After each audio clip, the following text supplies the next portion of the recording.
Desperté en Navidad y recibí un mensaje. Mamá, cancelamos la comida. Hoy no nos da tiempo para ti. Vamos a comer con mi suegra. Eran las 6 de la mañana. Me quedé acostada mirando el techo. Sin tristeza, solo un vacío. A las 8 me levanté e hice mi maleta. A las 10, un taxi vino por mí. Y nadie imaginaba a dónde estaba a punto de irme. La pantalla del celular iluminó mi rostro en la oscuridad. Leí el mensaje una vez, luego otra y una tercera. Como si las palabras fueran a cambiar mágicamente si insistía lo suficiente. Pero no. Ahí estaban, frías y precisas como una sentencia. Mamá, cancelamos la comida. Hoy no nos da tiempo para ti. Vamos a comer con mi suegra. Me llamo Ofelia. Tengo 68 años. Y esa mañana de Navidad entendí algo que había estado negándome durante 3 años completos. Yo ya no importaba. Afuera, los vecinos comenzaban a encender sus luces navideñas. Escuchaba risas distantes, el tintineo de copas brindando, villancicos que se colaban por la ventana entreabierta de mi cuarto. Mi cuarto. Ese cuarto de servicio al fondo de la casa donde había dormido los últimos 1000 días de mi vida. La misma casa que construí con mi esposo hace 35 años. La casa donde crié a Tomás, mi único hijo. La casa que ahora era de todos, menos mía. No lloré. Eso es lo extraño.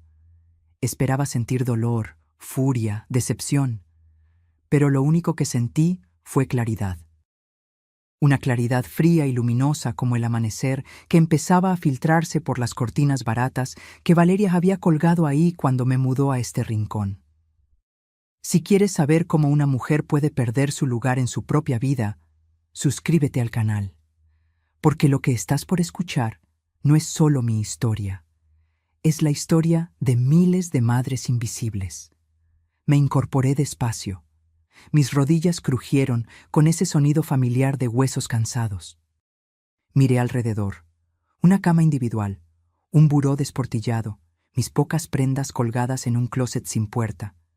Esto era todo lo que quedaba del reino que una vez gobernó una reina. Pero esa mañana, algo en mí se había roto. O tal vez, algo finalmente se había compuesto.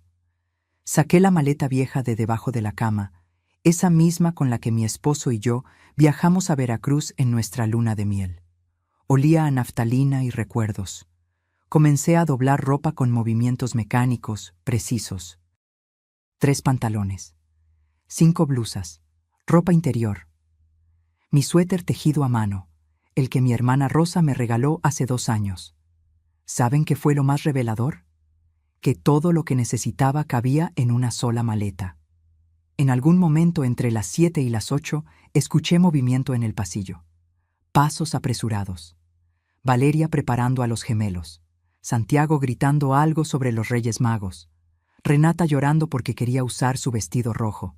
Sonidos de una familia despertando en Navidad. Una familia de la que yo ya no formaba parte. A las 8:30, la puerta principal se cerró. El auto arrancó. Se fueron. Y yo seguí empacando. Tomé la urna pequeña con las cenizas de mi esposo. «Nos vamos, amor», le susurré. «Ya es hora». Llamé al taxi. El chofer dijo que llegaría en 1:30. Perfecto. Tiempo suficiente para cerrar este capítulo sin aspavientos ni escenas dramáticas. Me senté en la orilla de la cama con mi abrigo café puesto, la maleta junto a mis pies, y por primera vez en años me permití recordar quién era yo antes de convertirme en la sombra de esta casa. Ofelia Montserrat Reyes, viuda de Salazar. Maestra de primaria por 32 años. Madre de un hijo que alguna vez me miró como si yo fuera su heroína. Esposa de un hombre que me hizo sentir valiosa hasta su último suspiro. ¿En qué momento esa mujer se había convertido en esto? ¿En la niñera no remunerada? ¿En la sirvienta de su propia casa? ¿En el estorbo que podía cancelarse con un mensaje de texto? El claxon del taxi sonó afuera exactamente a las 10. Me levanté. Tomé mi maleta. Cerré la puerta del cuarto de servicio por última vez. Dejé una carta sobre la mesa del comedor. Solo 3 líneas. Me fui. Necesito recordar quién soy sin ustedes. No me busquen. El taxista me ayudó con la maleta. ¿Al aeropuerto, señora?, preguntó. Sí, al aeropuerto. Mientras el taxi avanzaba por las calles decoradas con esferas y guirnaldas, miré por última vez la casa. Esa casa de 2 pisos con jardín frontal donde había plantado bugambilias que ahora trepaban hasta el techo. Las ventanas estaban cerradas, oscuras, como si la casa misma se hubiera rendido.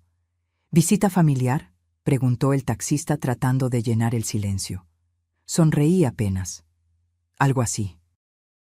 No sabía que esa sería la última vez que vería esa casa como residente.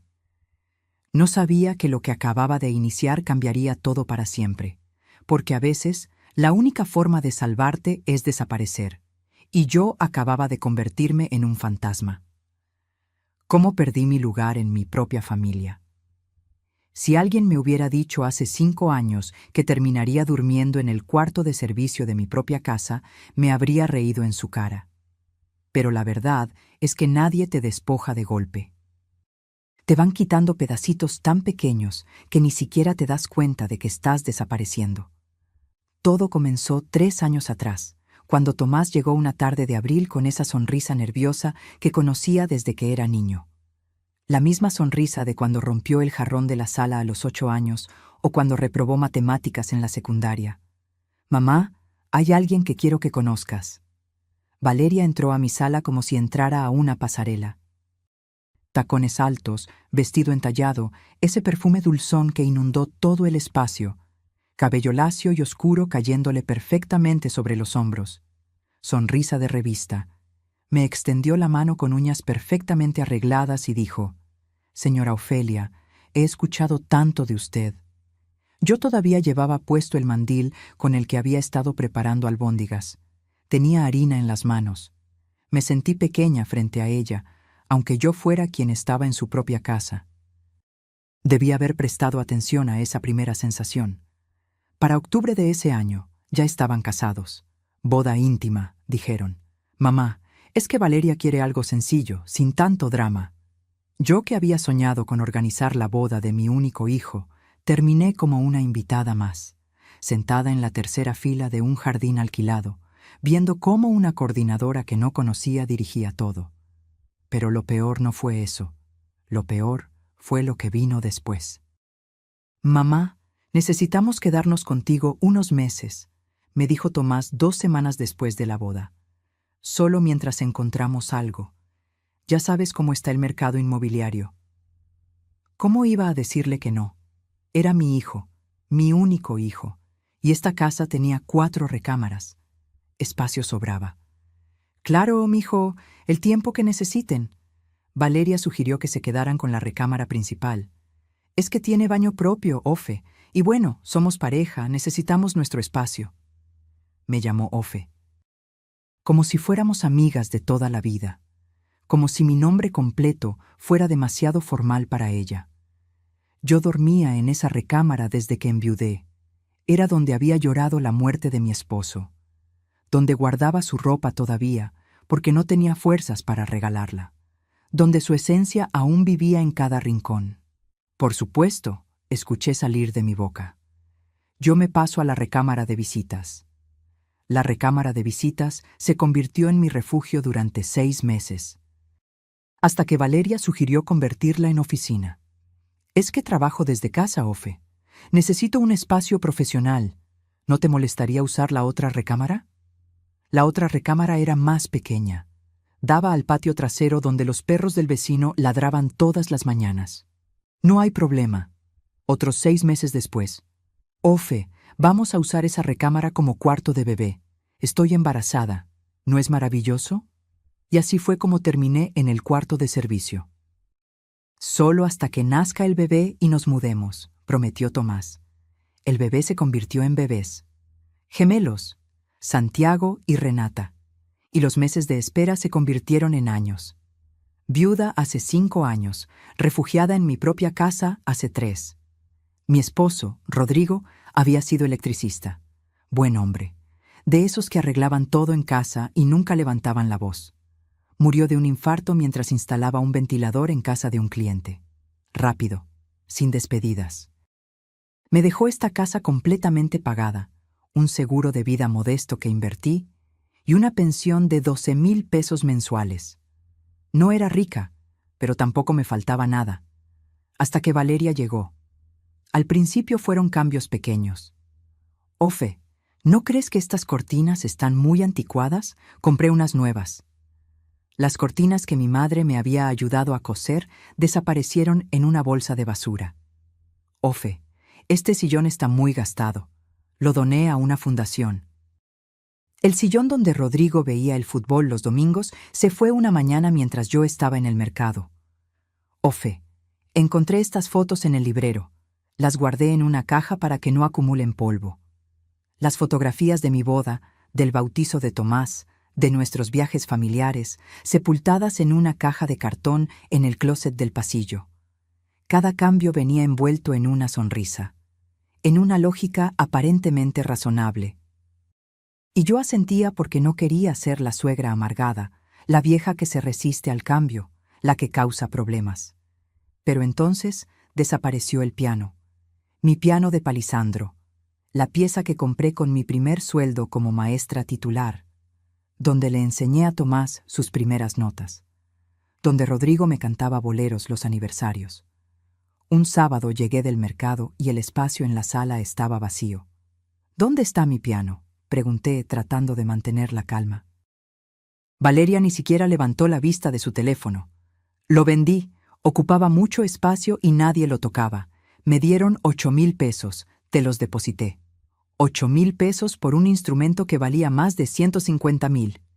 No podías hacer eso sin consultarme, dije con la voz quebrándose. Ofe, por favor, esta casa necesitaba espacio. Además, ¿cuándo fue la última vez que lo usaste? Tomás entró en ese momento. Mamá, no hagas drama. Ya está hecho. ¿Drama? ¿Defender lo poco que me quedaba era drama? Pero no dije nada más, porque había aprendido que cada vez que protestaba, Valeria lloraba, Tomás la defendía, y yo terminaba siendo la villana. Así fue como aprendí a tragarme las palabras. Así fue como desaparecí de mi propia vida. ¿Y lo más doloroso? Que ni siquiera me di cuenta hasta que ya era demasiado tarde, hasta aquella mañana de Navidad, cuando un mensaje me mostró mi verdadero lugar en esta familia. Ninguno.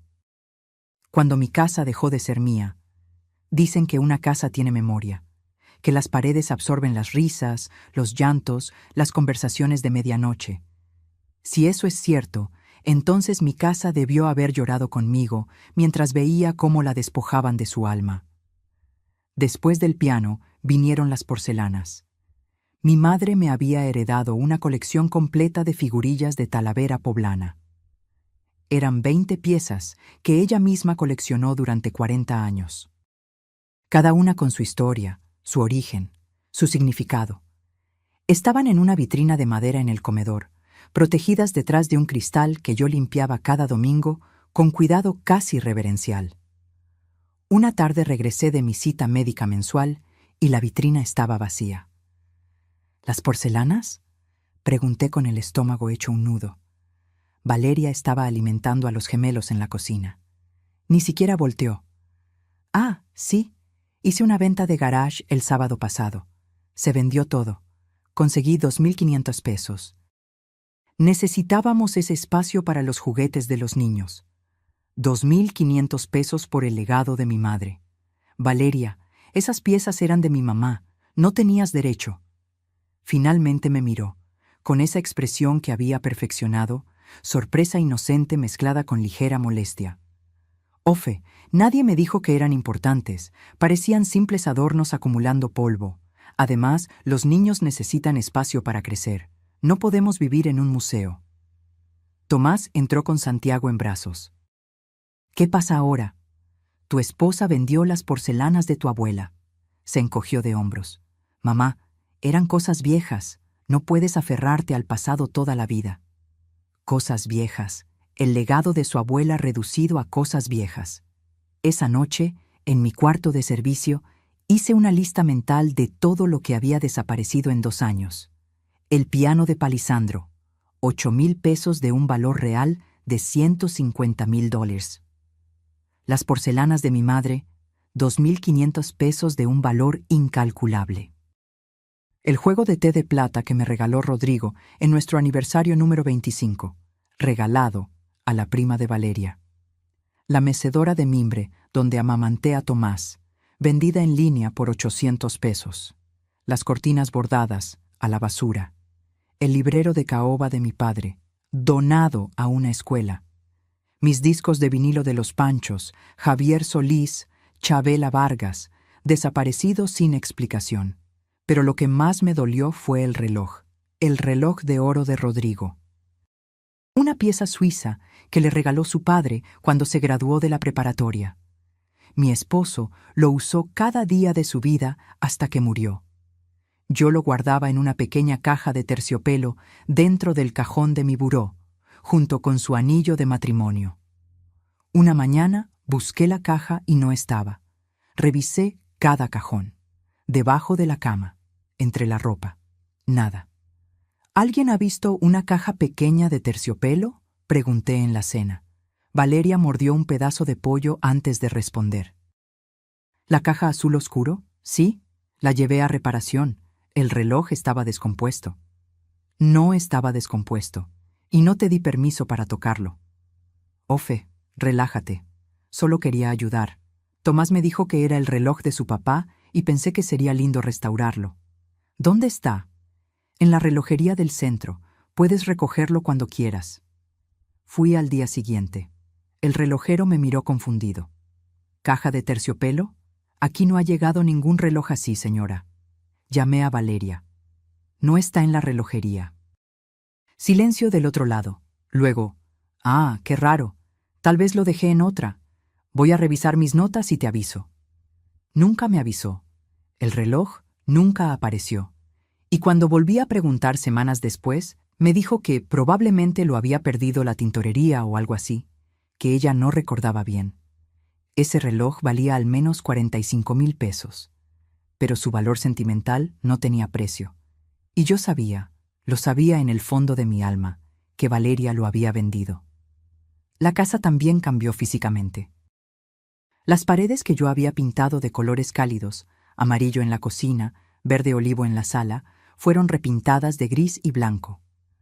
Colores neutros, Ofe, más modernos. Los azulejos de talavera de la cocina que Rodrigo y yo elegimos con tanto cuidado fueron cubiertos con una pintura especial.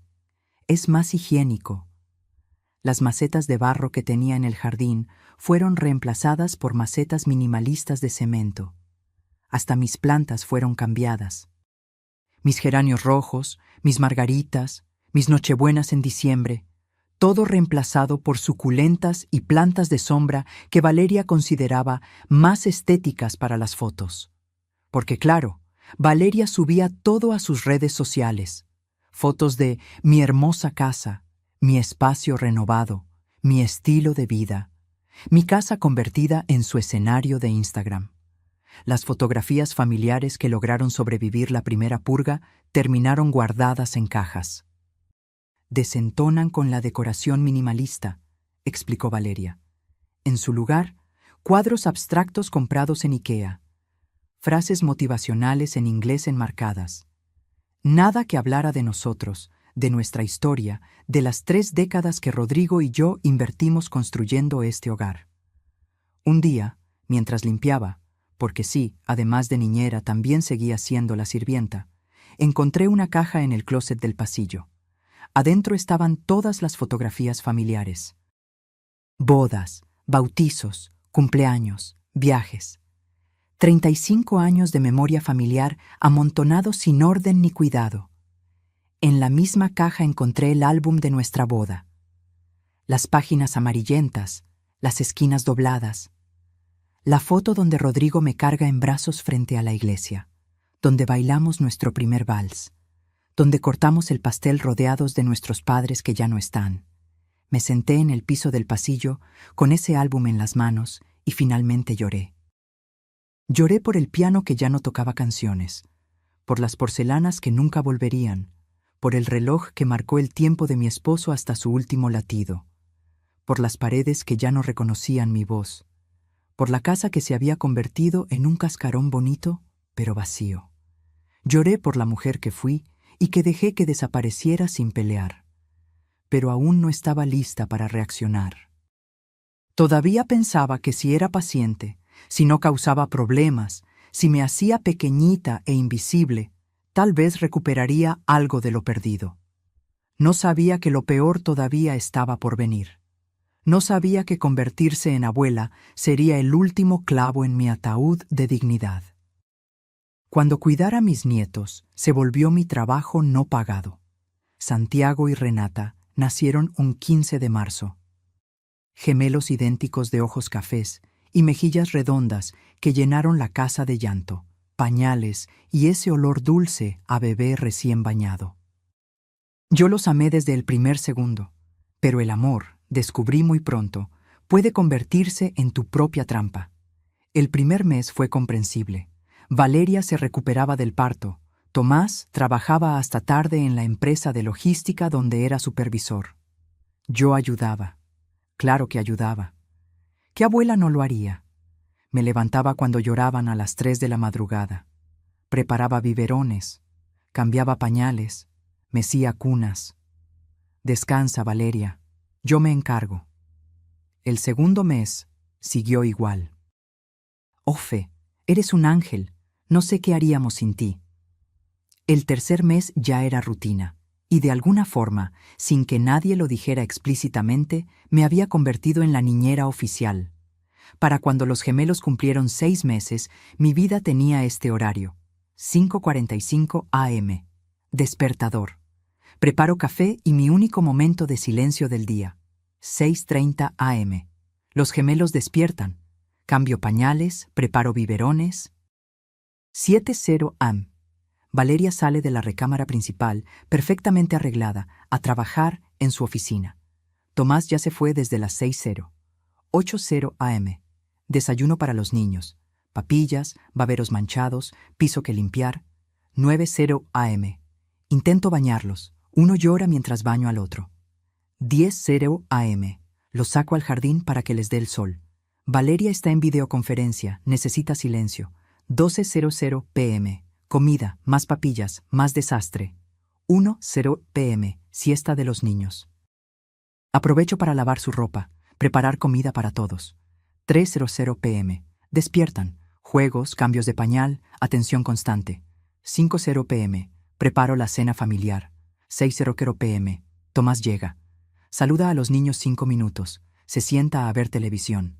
7:00 p.m. Cena. Yo sirvo, yo limpio. 8:00 p.m. Baño nocturno de los gemelos.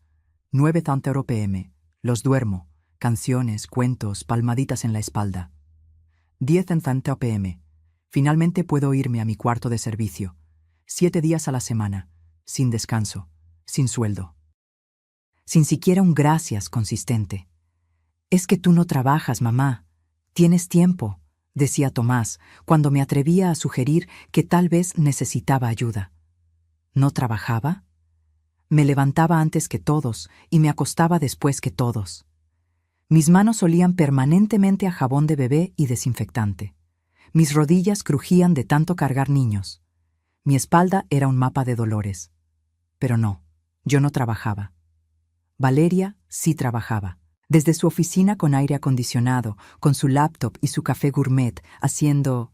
Honestamente, nunca supe bien qué. Algo relacionado con redes sociales para empresas.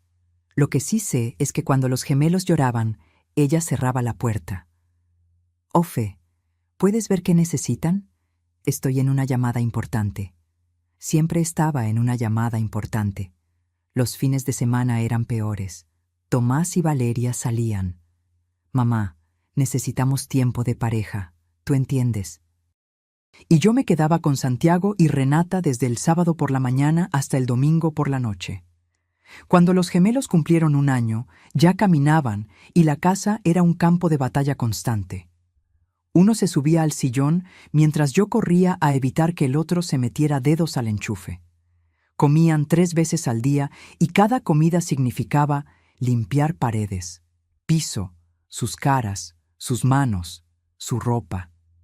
Mi pensión de 12,000 pesos se iba en pañales, toallitas, medicamentos cuando se enfermaban. Porque sí, cuando necesitaban tempra a las 2 de la mañana, era yo quien bajaba a la farmacia de guardia. «Ofe, te reembolso», decía Valeria. Nunca lo hacía. Las navidades anteriores habían sido especialmente crueles. Yo compraba los regalos para los gemelos con mis ahorros. Envolvía cada juguete con cuidado. Escribía las tarjetas. Y en la mañana de Navidad, Tomás y Valeria los entregaban como si ellos los hubieran comprado. «Mira, Santiago, esto es de papá y mamá». Yo observaba desde la cocina, preparando el pavo que nadie agradecería, viendo cómo mis nietos abrazaban a sus padres por regalos que yo pagué. La primera Navidad así, pensé. Bueno, son sus padres, es lógico. La segunda Navidad. Tal vez el próximo año me tomen en cuenta. La tercera Navidad fue la del mensaje, la del taxi, la del despertar. Pero antes de esa mañana definitiva, hubo un momento que quebró algo dentro de mí. Un momento que nunca podré olvidar. Fue mi cumpleaños número 68. 3 meses antes de aquella Navidad. Valeria organizó una reunión familiar en mi casa. Invitó a su madre, su hermana, 2 primas. También invitó a mi hermana Rosa, que viajó desde Oaxaca pensando que sería una celebración para mí. La sala estaba decorada con globos rosas y dorados. Había una mesa con botanas, vino, cerveza. Todo se veía hermoso, hasta que me di cuenta de que yo no era la homenajeada. «Bienvenidos a mi casa», dijo Valeria recibiendo a los invitados como anfitriona. Mi casa. Su madre, una señora de cabello teñido de rubio y demasiadas joyas, se sentó en el sillón principal. «Qué hermoso hogar tienes, hija». Yo estaba en la cocina calentando las empanadillas que había preparado desde las 5 de la mañana. Nadie me presentó formalmente. Nadie brindó por mí. Nadie mencionó que era mi cumpleaños. Rosa me encontró lavando platos. «Ofelia, ¿qué haces? Es tu día».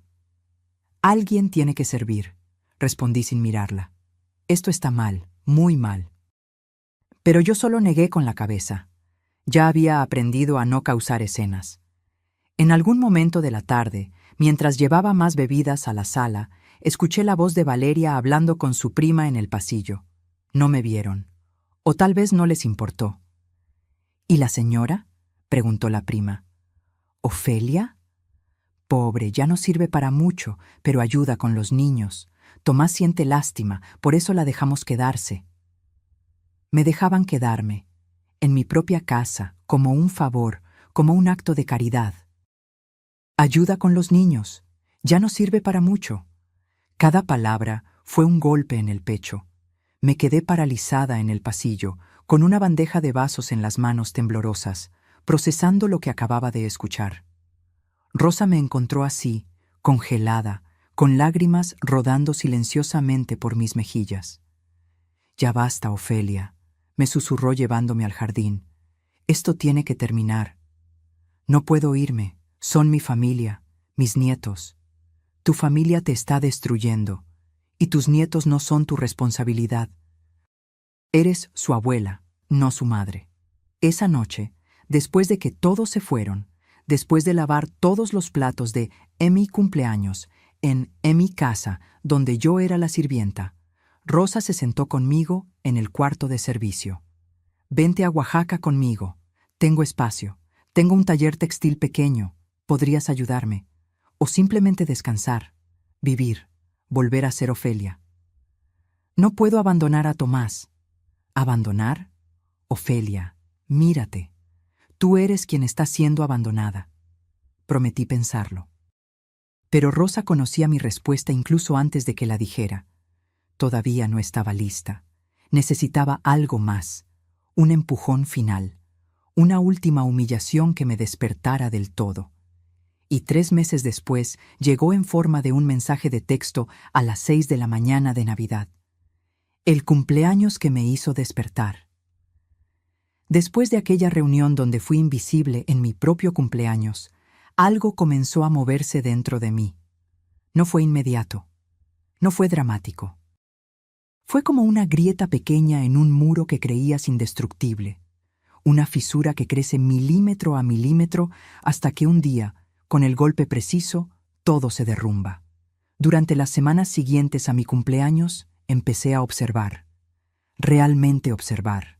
Vi cómo Valeria pasaba horas enteras en su oficina haciendo videollamadas con amigas mientras yo cambiaba el 10º pañal del día.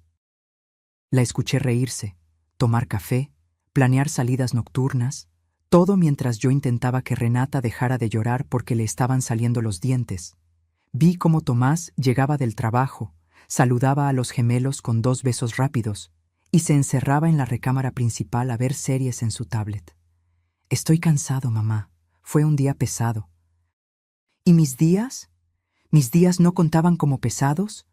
Vi cómo los fines de semana se arreglaban como si fueran a una boda para ir a brunches, exposiciones, cenas con amigos, siempre dejándome a mí con los niños.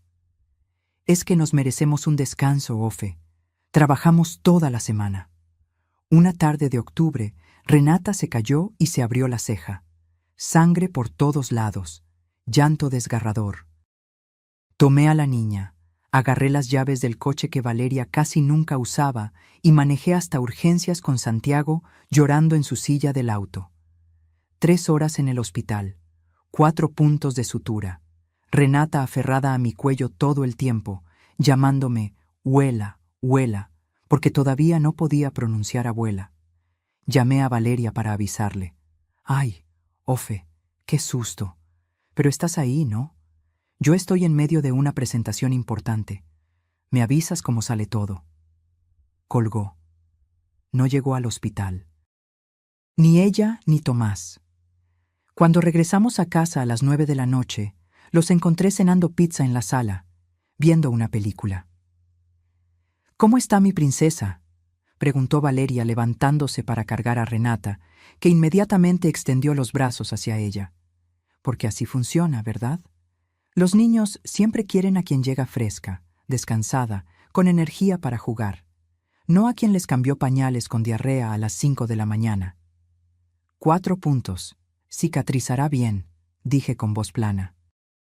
Eres la mejor, Ofe, ¿verdad, Tomás?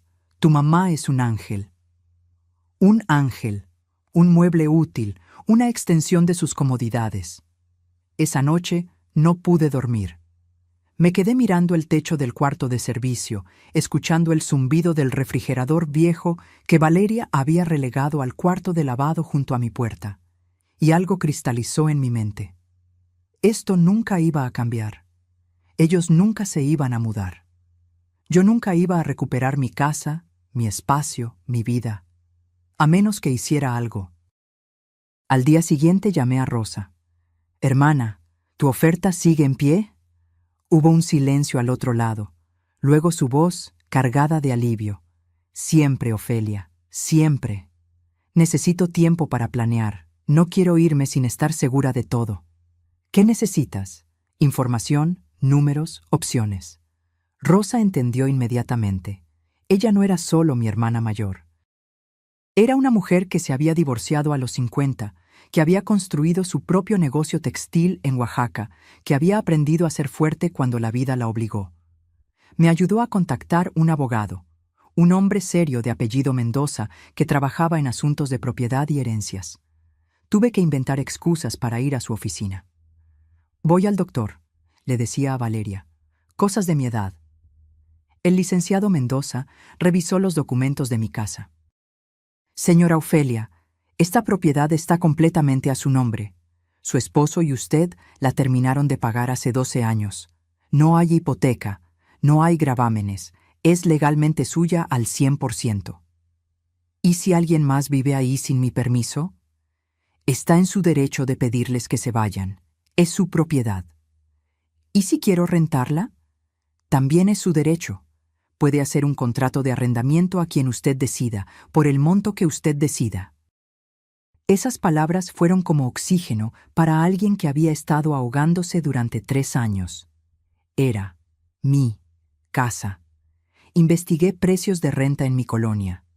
Casas similares a la mía se rentaban entre 22,000 y 28,000 pesos mensuales. Mi casa, con 4 recámaras, 2 baños completos, jardín, cochecho para 2 autos, fácilmente podría rentarse en 25,000. Hice números en una libreta que guardaba bajo mi colchón. Pensión mensual, 12,000 pesos. Renta potencial, 25,000 pesos. Total mensual, 37,000 pesos. Ahorros actuales, 450,000 pesos, lo que quedaba del seguro de Rodrigo después de 3 años financiando pañales y gastos que no eran míos. Con ese dinero podía vivir. Podía respirar. Podía ser yo misma otra vez. Rosa me envió fotos de su casa en Oaxaca. Una construcción de 2 pisos en el centro histórico, cerca del mercado de Benito Juárez. El cuarto de arriba es tuyo si lo quieres. Tiene vista a la calle, entra el sol toda la mañana. Y en la planta baja está mi taller.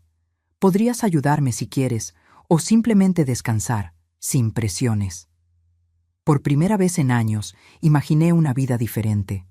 Despertarme sin el llanto de los gemelos, tomar café sin tener que calentar biberones, caminar por calles empedradas, tal vez tomar una clase de algo que me gustara. ¿Cerámica? Siempre me había interesado trabajar con arcilla. Durante noviembre, saqué documentos importantes de la casa poco a poco. Mi acta de nacimiento, las escrituras, los papeles del seguro, fotografías que aún valoraba. Los llevaba a casa de mi vecina, la señora Eustaquia, una mujer de 75 años que vivía sola y entendía más de lo que decía. ¿Problemas, Ofe? Me preguntó un día mientras guardaba una caja con mis cosas en su closet. Cambios, respondí. Ella asintió. A veces cambiar es lo único que nos salva. Abrí una cuenta bancaria nueva en un banco diferente al que usaba. Transferí mis ahorros poco a poco para que Tomás no notara movimientos extraños. Él tenía acceso a mi cuenta vieja por si necesitas algo, mamá. En realidad, era para que Valeria pudiera revisar cuánto dinero me quedaba. Compré un boleto de avión a Oaxaca para el 25 de diciembre. Salida a las 2:30 p.m. Llegada a las 4:00 p.m. Escribí una carta. La reescribí 10 veces. Finalmente dejé solo 3 líneas. Más hubiera sido darles explicaciones que no merecían. Y esperé. Diciembre llegó con su frío característico de la ciudad. Las calles se llenaron de luces navideñas, vendedores de ponche y tamales, villancicos en cada esquina. Valeria decoró la casa con un árbol minimalista de ramas blancas y esferas plateadas. Nada de las esferas de colores que yo había coleccionado durante décadas. Esas también habían desaparecido. «Este año vamos a hacer Navidad en grande», anunció Valeria a mediados de mes. «Voy a invitar a mi familia». Por supuesto, su familia. Ayudé a cocinar, ayudé a limpiar, ayudé a envolver regalos que ellos comprarían y pondrían bajo el árbol como si fueran de ellos. El 23 de diciembre, Valeria mencionó casualmente: «Ofe, mi mamá quiere que pasemos la Navidad en su casa. Dice que preparó una cena especial». Sentí el piso moverse bajo mis pies. ¿Y yo? Bueno, tú puedes venir si quieres. Aunque la verdad, mi mamá hizo reservación en un restaurante y es un poco caro el cubierto. Pero si quieres cooperar, claro que eres bienvenida. Cooperar. Para ir a una cena de Navidad. Con la familia de mi nuera. Como una invitada que debe pagar su lugar. Déjame pensarlo, dije. Esa noche, Tomás entró a la cocina mientras yo lavaba trastes. «Mamá, no te pongas difícil con lo de la cena. Valeria solo quiere pasar tiempo con su familia también. ¿Tú entiendes?» «Yo entiendes». Esas 2 palabras que había escuchado cientos de veces para justificar cada abuso, cada despojo, cada humillación. «Claro, mijo, yo entiendo». Y en ese momento, mirando las manos arrugadas sumergidas en agua jabonosa, manos que habían trabajado sin descanso durante 68 años, lo supe. Estaba lista. La mañana del 24, Valeria preparaba a los gemelos para ir a comprar últimas cosas. «Ofe, ¿nos puedes acompañar? Necesito que cargues a Renata mientras yo busco un regalo que me faltó». «No puedo». «Tengo que ir al banco». «¿Al banco? ¿En Nochebuena? Cierran temprano. Es urgente. Fui al banco. Saqué 50,000 pesos en efectivo. El resto quedaría seguro en mi cuenta nueva. Esa noche, mientras ellos cenaban pavo y rompope en casa de la suegra, yo terminé de empacar mi maleta en el cuarto de servicio. Me acosté temprano. Puse mi alarma para las 5:45 a.m. Y a las 6:00 de la mañana del 25 de diciembre, mi teléfono iluminó la oscuridad con un mensaje que ya no me sorprendió. Mamá, cancelamos la comida. Hoy no nos da tiempo para ti. Vamos a comer con mi suegra. Leí el mensaje 3 veces. Sonreí y comencé el último capítulo de mi vida como prisionera. Lo que nadie vio venir. Durante 3 meses completos, desde aquel cumpleaños humillante hasta la mañana de Navidad, fui 2 personas al mismo tiempo. Por fuera, la abuela sumisa, la sirvienta silenciosa, la anciana invisible que cambiaba pañales y lavaba trastes sin quejarse. Por dentro, una mujer que planeaba su escape con la precisión de un estratega militar. Cada documento que rescaté fue una pequeña victoria. Las escrituras de la casa las saqué un martes por la tarde mientras Valeria estaba en el salón de belleza. Estaban guardadas en un archivero en la oficina que antes era mi cuarto de visitas. Abrí el cajón con manos temblorosas. Encontré el folder café con el escudo notarial y lo metí en mi bolsa de mandado entre paquetes de lentejas y latas de frijoles. Nadie revisa la bolsa del mandado de una anciana. El acta de nacimiento, mi cartilla de vacunación, los papeles del seguro de vida de Rodrigo, las fotografías que más amaba, mi libreta de direcciones con números de familiares que no veía hace años. Todo salió poco a poco, pieza por pieza, como si estuviera desmantelando mi propia vida antes de que ellos terminaran de hacerlo. La señora Eustaquia, mi vecina, nunca me hizo preguntas directas. Simplemente me abría la puerta, preparaba té de manzanilla y guardaba mis cajas en su ropero sin decir palabra. Pero un día, mientras tomábamos ese té en su cocina llena de plantas y luz, me tomó la mano con sus dedos llenos de arrugas y manchas de edad. Cuando mi esposo murió, dijo con voz suave, mis hijos quisieron venderme la idea de irme a vivir con ellos. Decían que era por mi bien, que una mujer sola no puede cuidarse. Pero yo sabía la verdad. Querían mi casa, mi pensión, mi tiempo. Así que hice lo que tú estás haciendo. Me quedé aquí, en mi territorio, y les puse límites. No es egoísmo, Ofelia, es supervivencia. Lloré ese día en su cocina. Lloré por todo lo que había perdido y por todo lo que estaba a punto de recuperar. El licenciado Mendoza me explicó cada detalle legal con paciencia. Señora Ofelia, entienda esto muy bien. Su hijo y su nuera son residentes sin contrato. Legalmente hablando, usted puede desalojarlos en cualquier momento. Pero si quiere evitar conflictos familiares mayores, le sugiero otra ruta. ¿Cuál? Conviértalos en inquilinos. Presente un contrato de arrendamiento formal. Si aceptan y pagan, perfecto. Si no aceptan, usted puede recuperar su propiedad mediante un proceso legal. Y si decide irse a vivir a otro lugar, ese ingreso por renta será suyo, estable, cada mes. La idea era brillante. No los corría como una villana.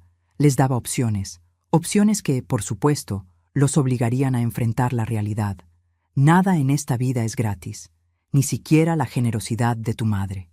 Investigué precios hasta el cansancio. Entré a páginas de internet en la biblioteca pública fingiendo que buscaba recetas de cocina. Anoté cada dato en mi libreta secreta. Casas similares a la mía en la colonia, sus precios, sus características. Una casa de 3 recámaras en mi calle, 20,000 pesos mensuales. Una de 4 recámaras a 2 cuadras, $26,000.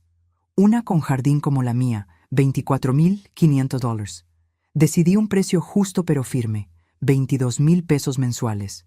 No era el más alto del mercado, pero tampoco era regalado. Era lo que cualquier inquilino pagaría por una propiedad así. Y si mi propio hijo no quería pagar, entonces alguien más lo haría. Rosa y yo hablábamos cada tercer día, llamadas cortas desde teléfonos públicos o desde la casa de Eustaquia. Todo está listo aquí, me decía mi hermana. Tu cuarto tiene sábanas nuevas. Compré una mecedora para que te sientes a leer junto a la ventana, y en el taller tengo un espacio por si quieres aprender a teñir textiles. Pero sin presión, Ofelia. Aquí vienes a vivir, no a trabajar. Vivir. ¿Cuánto tiempo había pasado desde que realmente viví? Abrí la cuenta bancaria nueva un viernes por la tarde. El ejecutivo me preguntó si quería agregar beneficiarios. No, respondí con firmeza. Esta cuenta es solo mía. Transferí 400,000 pesos de mis ahorros. Dejé solo 50,000 dólares en la cuenta vieja, la que Tomás monitoreaba.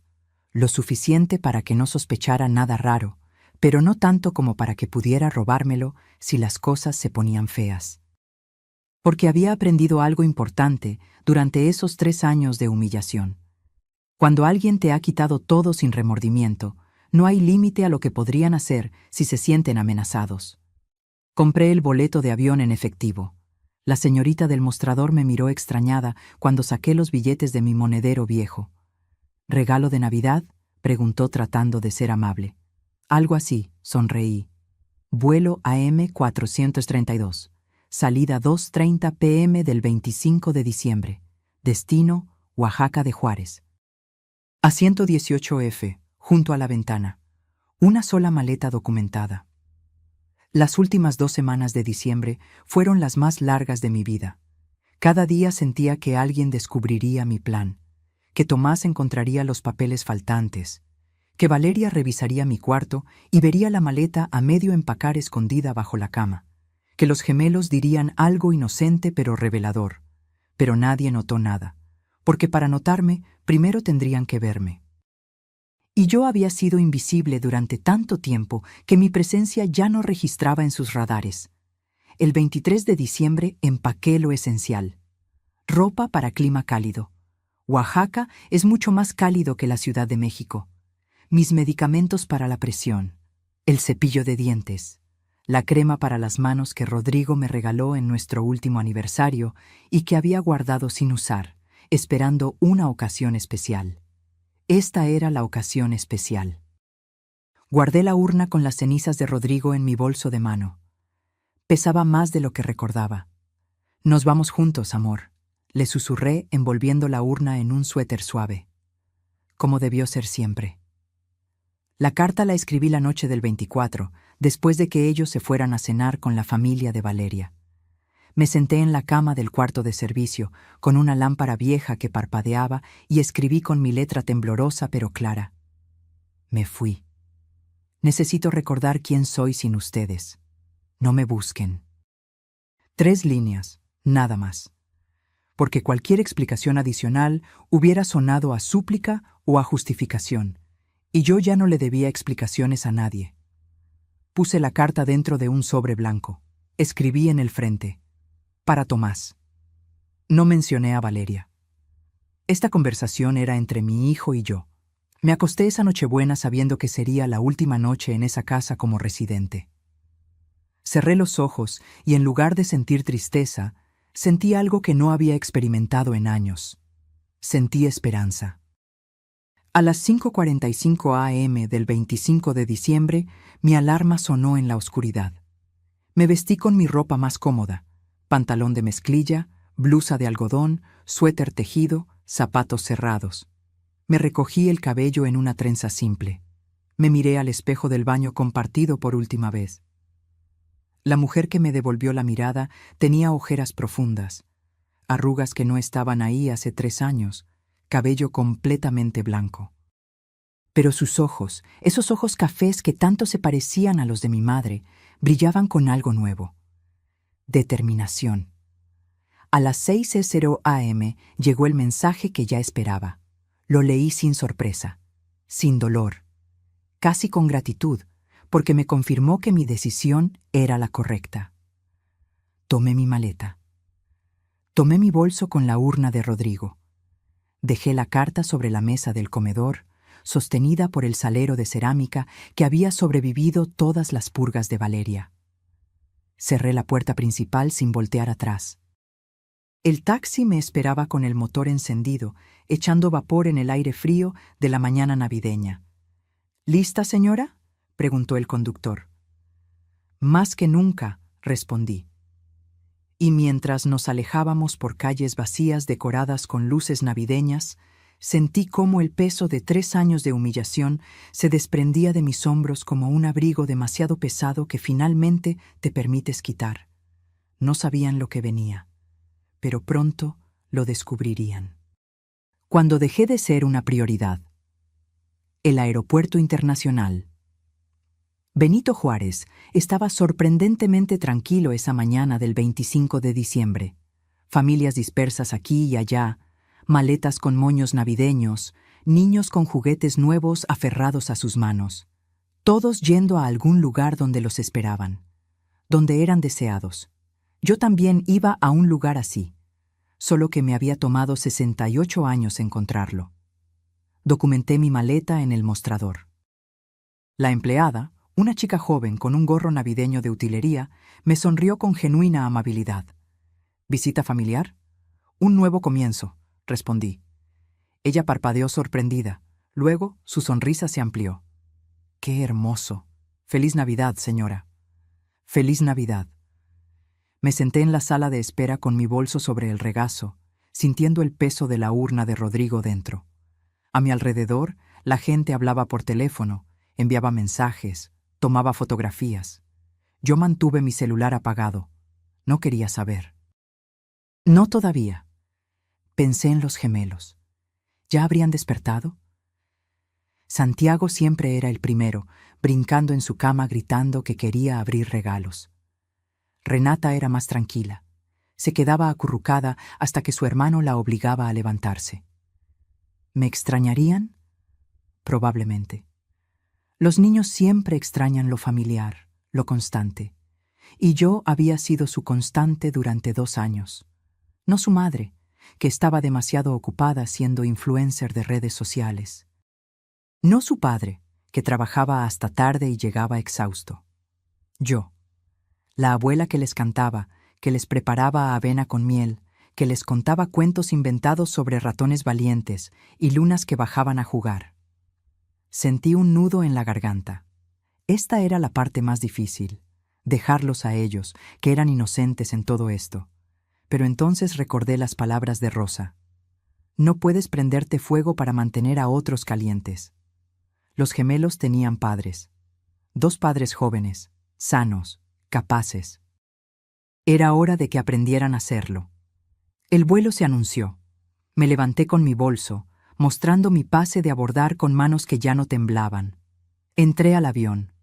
Encontré mi asiento junto a la ventana. Coloqué el bolso con las cenizas de Rodrigo bajo el asiento de enfrente, tal como indicaban las instrucciones de seguridad. Una señora mayor se sentó a mi lado. Tenía que ser de unos 70 y tantos años, con cabello completamente blanco recogido en un moño elegante. Llevaba un libro en las manos. Mujeres que corren con los lobos. «Buen libro», le dije señalándolo. «El mejor», respondió con una sonrisa. «Lo he leído 4 veces, cada vez que necesito recordar mi fuerza». Despegamos. La Ciudad de México se hizo pequeña bajo nosotras. Un mosaico de edificios y avenidas que pronto desaparecieron entre las nubes. Me recliné en mi asiento y cerré los ojos, permitiéndome finalmente procesar lo que acababa de hacer. Había dejado a mi hijo. Había abandonado mi casa. Había huido en Navidad. Y lo más sorprendente de todo, no me sentía culpable. Me sentía libre. El vuelo duró poco menos de 1 hora.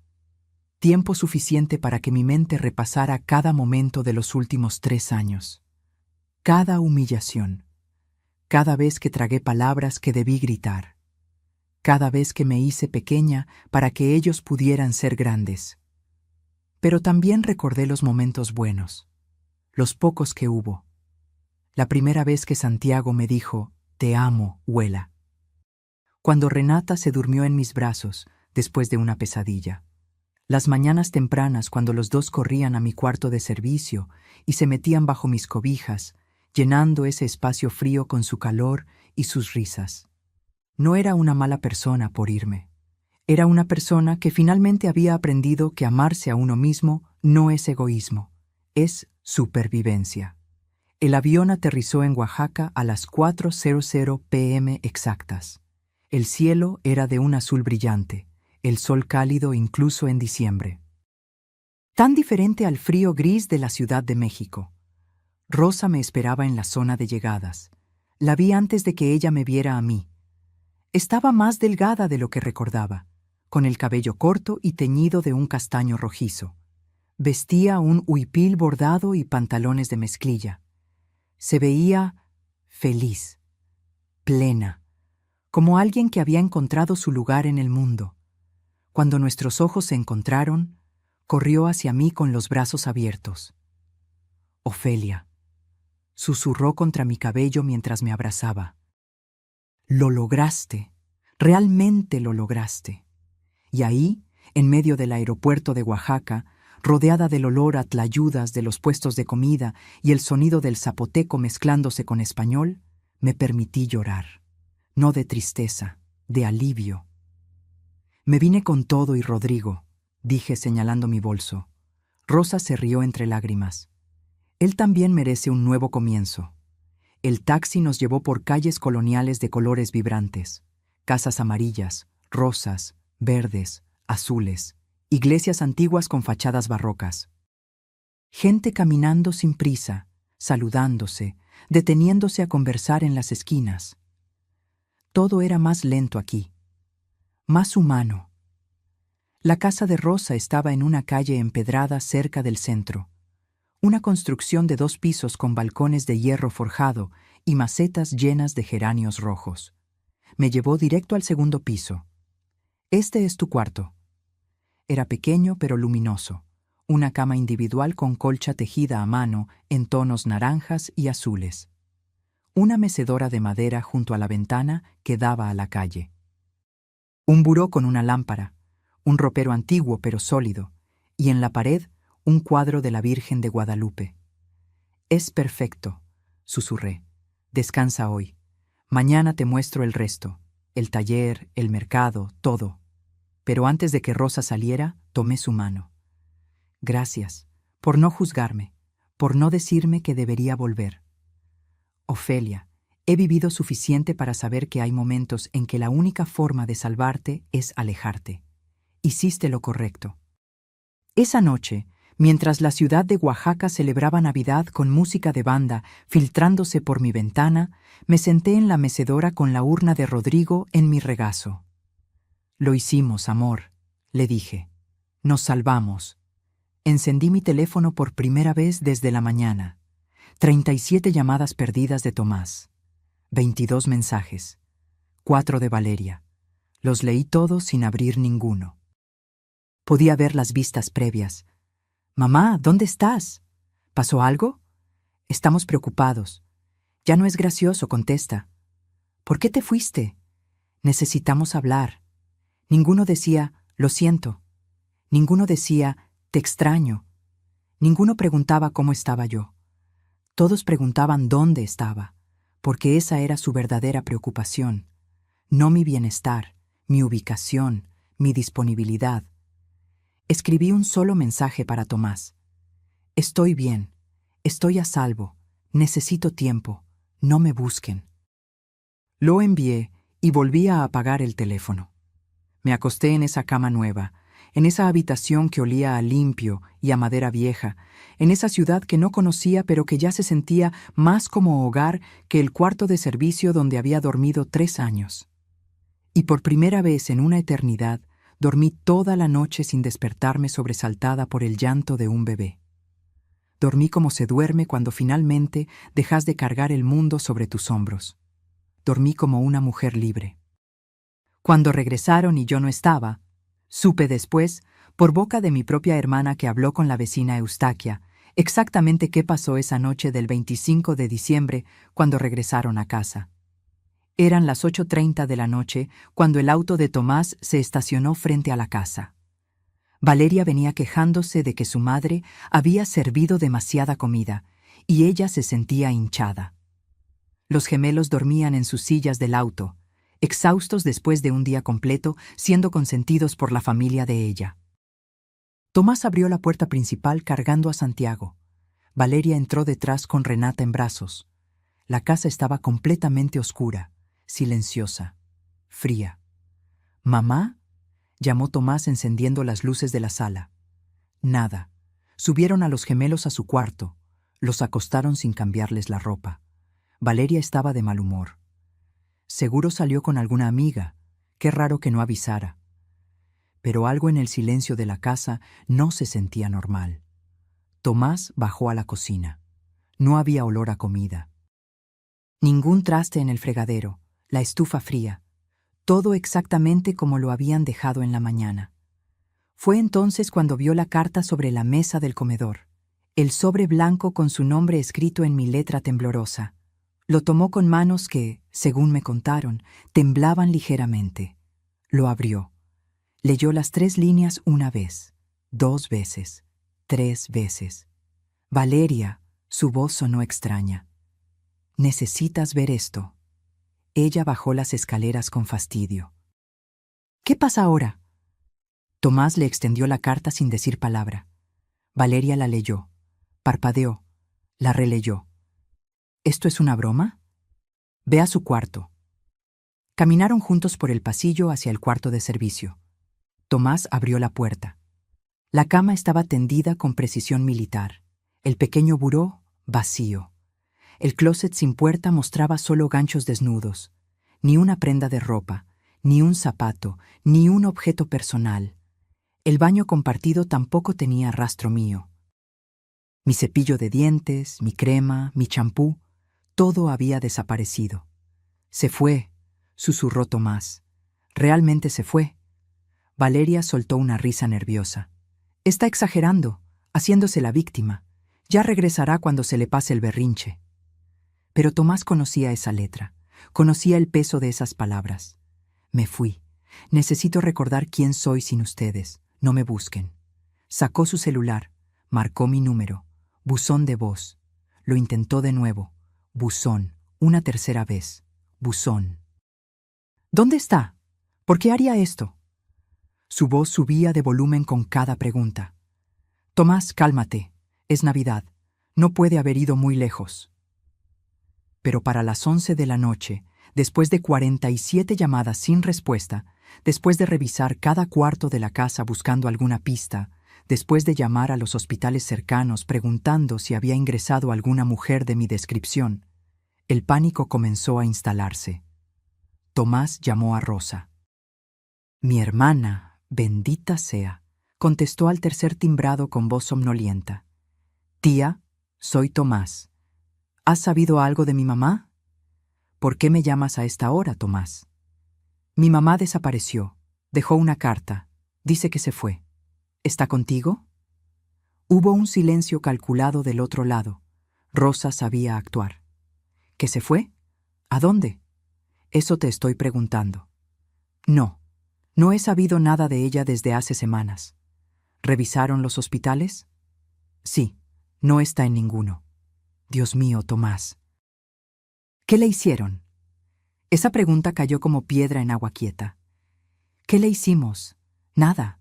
Solo le dijimos que hoy comeríamos con la familia de Valeria». «¿En Navidad?». «Sí. La dejaron sola en Navidad.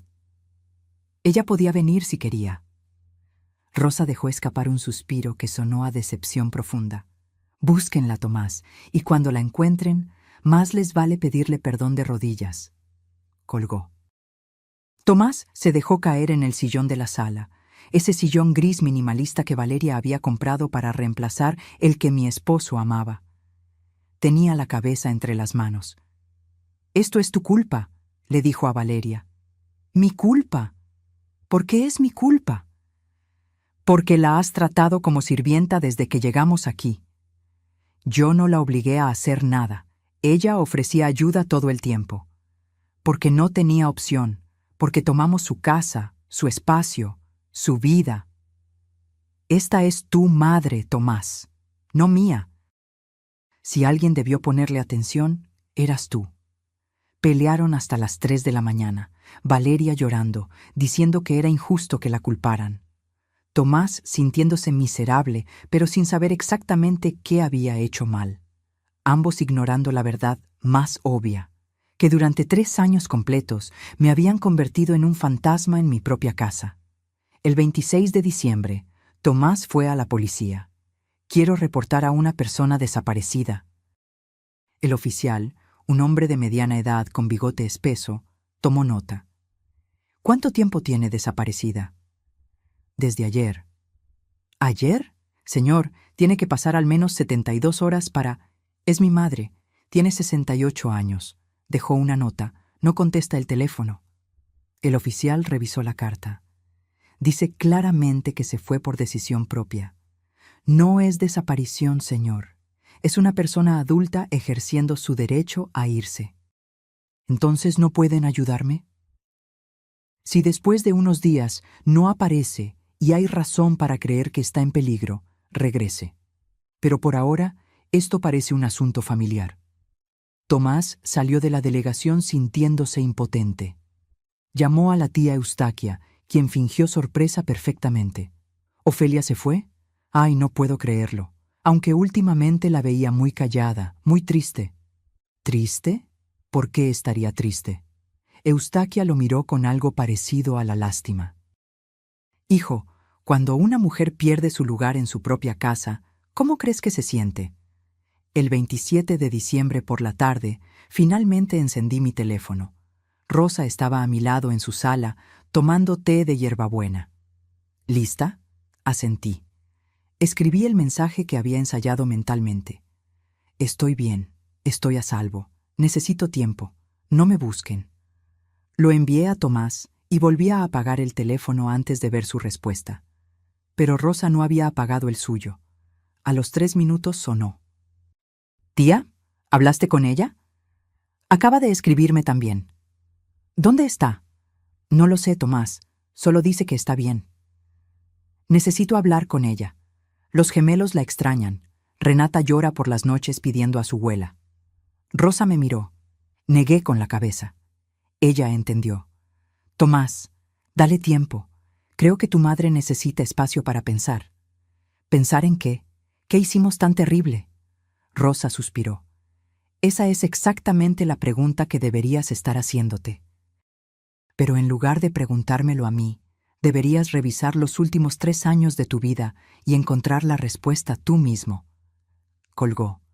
Me tomó la mano. Estás temblando. Es más difícil de lo que pensé. Lo sé, pero lo peor ya pasó. Te fuiste. Diste el paso más difícil. Ahora viene la parte donde construyes tu nueva vida. Esa noche, en mi cuarto luminoso con olor a copal que Rosa había quemado para limpiar energías, me pregunté si había hecho lo correcto. Los gemelos me extrañaban. Renata lloraba por mí. Pero entonces recordé. Lloraría unos días, tal vez semanas. Luego se adaptaría.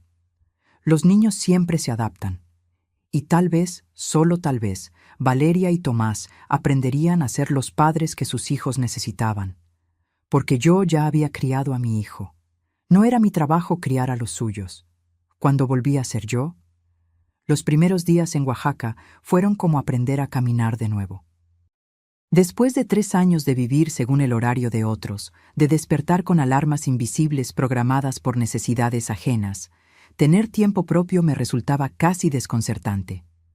La primera mañana completa en casa de Rosa me desperté sobresaltada a las 5:45 a.m. Mi cuerpo entero en alerta, esperando el llanto de los gemelos. Pero solo había silencio. Un silencio cálido y dorado que entraba por la ventana junto con el sol de Oaxaca. Me quedé acostada, mirando cómo la luz dibujaba patrones en el techo.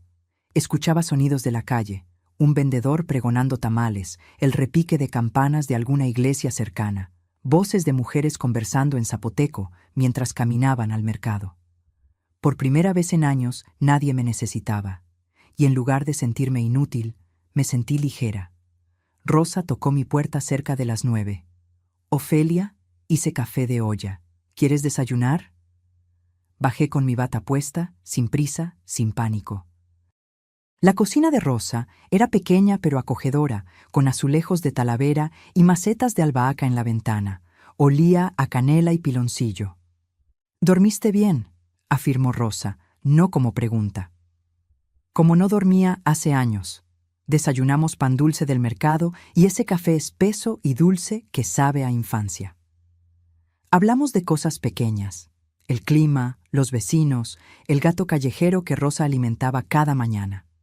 No mencionamos a Tomás. No mencionamos la casa. No mencionamos nada que doliera. Después del desayuno, Rosa me llevó a recorrer el barrio. Las calles empedradas subían y bajaban caprichosamente. Casas coloniales pintadas de colores imposibles: morado intenso, amarillo canario, verde jade. Puertas de madera tallada que debían tener siglos. «Aquí vive don Agustín, hace muebles», señaló Rosa una casa con olor a madera recién cortada. «Allá la señora Carmela borda huipiles. Y esa es la tienda de abarrotes de Toño, que también renta películas, aunque nadie le dice que ya existe Netflix». Me reí, una risa real que salió de algún lugar profundo que había olvidado que existía. En el mercado Benito Juárez, Rosa me presentó a sus proveedoras. Mujeres de manos fuertes y sonrisas amplias que vendían lana teñida con grana cochinilla, índigo natural, flores de cempasúchil secas para hacer tintes amarillos. «Ella es mi hermana Ofelia», decía Rosa con orgullo. «Va a quedarse con nosotros». «Bienvenida», me decían, y en sus ojos no había lástima ni preguntas invasivas, solo aceptación simple y cálida. Compramos verduras para la semana, queso de Etla, chapulines que me daban un poco de impresión pero que Rosa insistía que debía probar. «Son tradición, hermana, y están deliciosos con limón». De regreso a casa, pasamos frente a un local pequeño con un letrero pintado a mano: «Taller de cerámica, clases los martes y jueves». Me detuve frente al aparador. Dentro había piezas hermosas, platos decorados con diseños zapotecos, jarrones con formas orgánicas, tazas con texturas que pedían ser tocadas. «Siempre quisiste hacer cerámica», recordó Rosa. «Hace 30 años, cuando Tomás era pequeño, pero nunca tuve tiempo».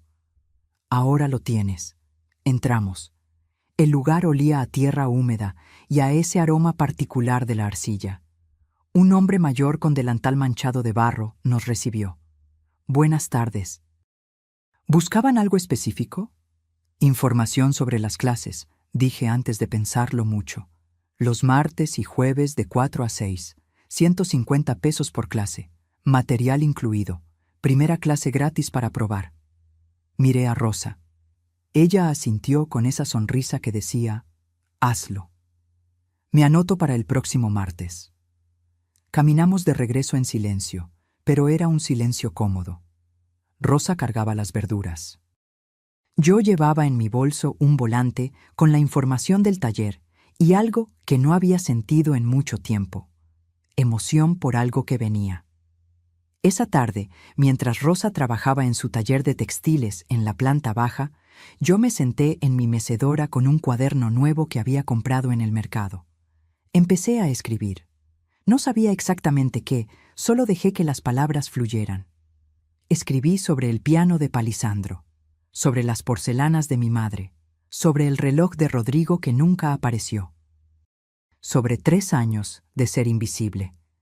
Lloré mientras escribía, pero no eran lágrimas de autocompasión, eran lágrimas de liberación, como cuando drenas una herida infectada y finalmente puede comenzar a sanar. El martes siguiente fui a mi primera clase de cerámica. Éramos 6 personas, 3 mujeres mayores como yo, un señor jubilado y 2 chicas jóvenes que estudiaban diseño. El maestro Aurelio nos enseñó lo básico: cómo preparar la arcilla, cómo centrarla en el torno, cómo sentir su movimiento bajo las manos.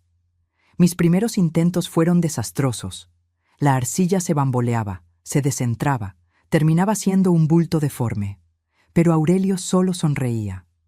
La cerámica te enseña paciencia, no puedes forzar la arcilla, tienes que trabajar con ella. Para la tercera clase, logré hacer un cuenco pequeño, imperfecto, con paredes desiguales, pero mío, completamente mío. Lo hiciste, celebró una de las señoras, que se llamaba Socorro y tenía 72 años. Tu primer pieza, siempre recordarás esta. Tenía razón. Las semanas pasaron. Enero se convirtió en febrero. Establecí una rutina propia, no impuesta. Despertaba cuando mi cuerpo estaba listo, desayunaba sin prisa, ayudaba a Rosa en el taller cuando ella necesitaba manos extra para clasificar lana o empacar pedidos. Iba a mis clases de cerámica 2 veces por semana. Comencé a crear un plato, una taza, un jarrón pequeño. Cada pieza era un pedazo de mí que estaba recuperando. Socorro se convirtió en mi amiga. Ella también era viuda. También había pasado por hijos complicados. Mis hijas querían que vendiera mi casa y me fuera a vivir con ellas. Me contó un día mientras trabajábamos juntas en nuestras piezas. Les dije que primero muerta. Ahora vivo sola. Las veo cuando quiero y soy feliz. Ellas se enojaron al principio, pero se les pasó. ¿No te sientes culpable? ¿Culpable de qué? ¿De cuidarme? ¿De elegirme? Ofelia, pasé 50 años cuidando a otros. Me gané el derecho de cuidarme a mí misma.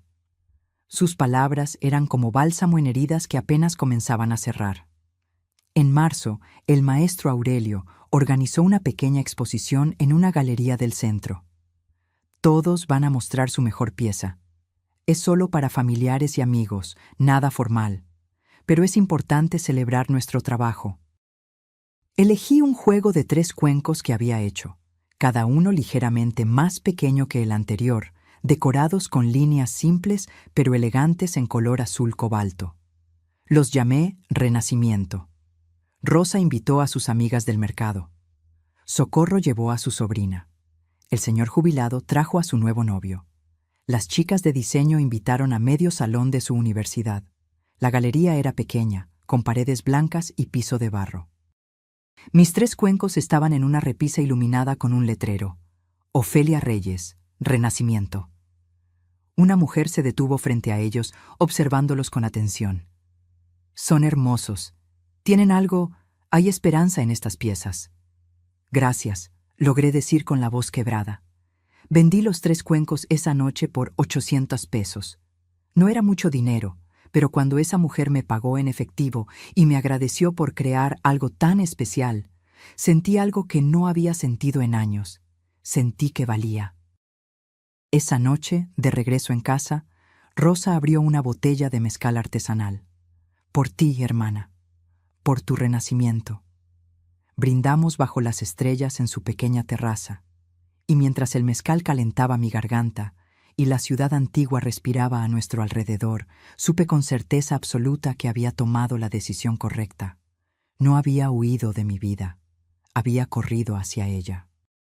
Lo que pasa cuando la que sostiene todo se va.